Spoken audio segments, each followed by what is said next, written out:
കൊല്ലം പടപ്പക്കരയിൽ excise enforcement and anti narcotic special സ്ക്വാഡിന്റെ പരിശോധനയിൽ കഞ്ചാവ് പിടികൂടി.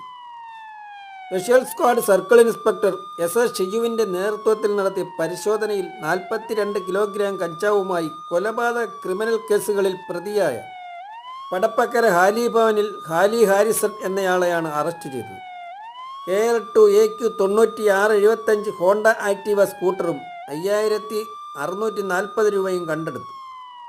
ജില്ലയിലെ കഞ്ചാവ് വിതരണ റാക്കറ്റിലെ പ്രധാനിയാണ് അറസ്റ്റിലായ ഹാലി ഹാരിസൺ. ജില്ലാ സൈബർ സെല്ലിൻ്റെ കൂടി സഹായത്തോടെയാണ് പ്രതിയെ പിടികൂടിയത്. റെയ്ഡിൽ excise inspector Dileep CP, preventive officer Prasad Kumar, civil excise ഓഫീസർമാരായ അജിത് കുമാർ, അനീഷ്, ജോജോ, ബാലു സുന്ദർ, സൂരജ്, വനിതാ civil excise officer Varsha Vivek, driver Subhash എന്നിവർ